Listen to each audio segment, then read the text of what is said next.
ready to have some fun? I said, are you ready to have some fun? That's what I'm talking about.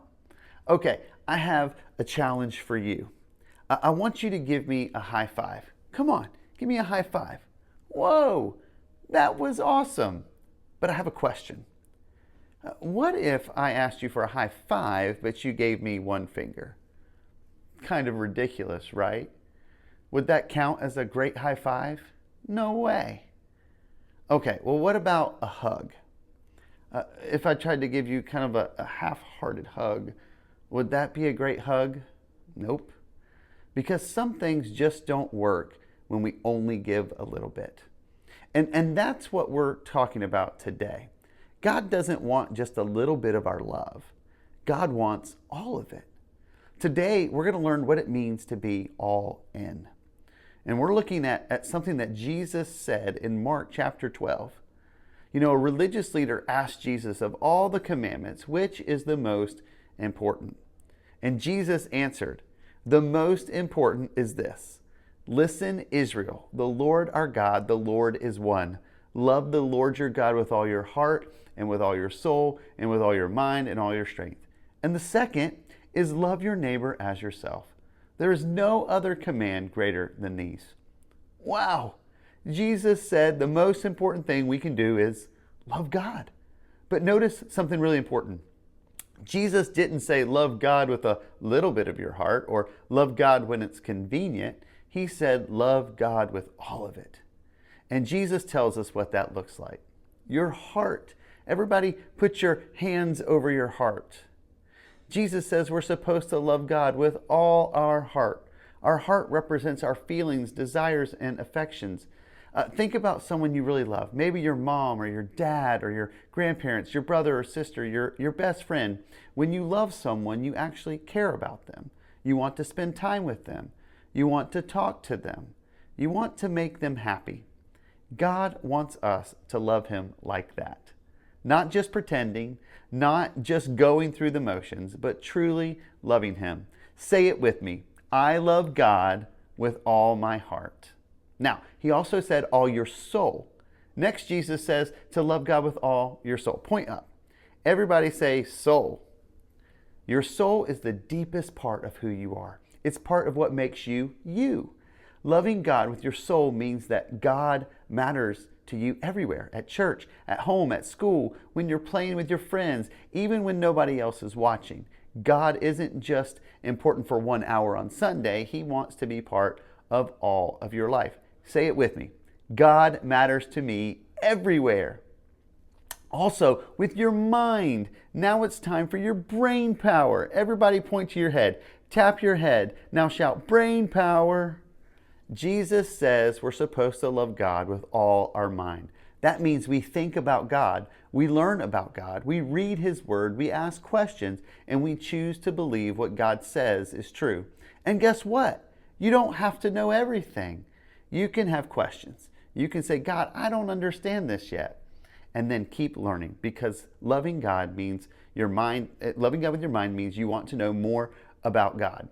Now say, I want to know more about God. Lastly, He talks about strength. It's time to have a muscle round, guys. Everybody show me your muscles. Nice flexes out there. Whoa, those look awesome. But loving God with your strength isn't just about having big muscles. It's about what you do with what God has given you. You can use your strength to help others, serve, obey, encourage, love. When someone needs help, you help them. When someone needs encouragement, you encourage them. When God tells you to do something, obey. That's loving God with your whole strength. Now say it with me. I'll use my whole strength for God. And then you love your neighbor. But Jesus didn't stop there. He gave us that second command, right? To love your neighbor as yourself. Now, who is your neighbor? Is it just the person who lives next door? Nope. Your neighbor is anyone God puts around you. Your friends, your classmates, your family, people at church, and even people who are different from you.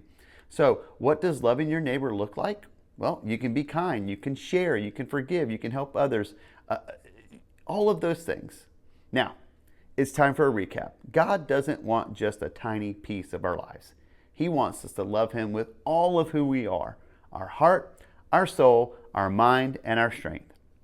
And when we love God with everything we have, we will love the people around us too.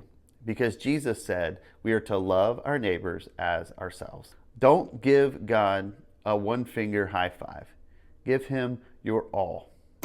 I'll see you next time, kids.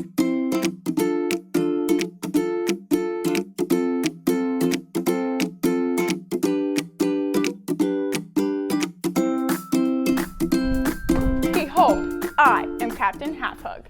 Captain Half-Hug? What kind of a superhero is that? Watch this. Hug delivered. That wasn't a hug, that was barely a poke. Exactly. And that's the problem. Today, we're talking about love. And some people give love like that. A little poke here, a tiny bit there. But guess what? That's not how God wants us to love. So how does God want us to love? Jesus said the most important thing we can do is love God with our whole heart, our whole soul, our whole mind, and our whole strength. Not just a little poke of love. Okay, so that's like love with superpowers. Yes, and let's build our own superhero team. Team Love. First power, heart power.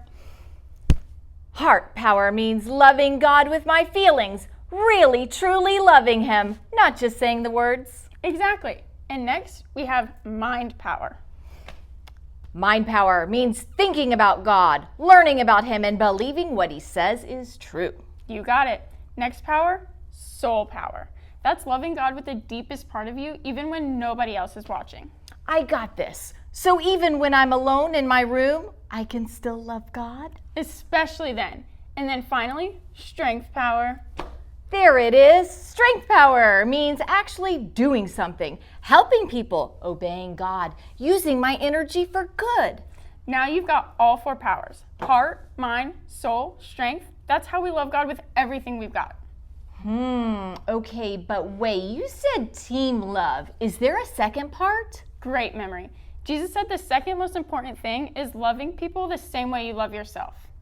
Oh, I love myself. Like my family, my friends? Yep, and even people who are hard to love sometimes. Real love isn't just a feeling. It's something you do, even when it costs you something, like sharing your snack or forgiving a friend who hurts your feelings. Okay, so love is kind of like a superhero mission. You have to actually go do it, not talk about it. Exactly. And guess what? Jesus is the greatest example of team love ever. He loved us so much, he gave up everything, even his own life, to show us real love. Oh, wow. So today's mission is love God with your heart, soul, mind, and strength. And love the people around you, too. So we are Team Love. This week, find a person that you can show real love to. Not just a poke of love, but real love. See you next time, Team Love.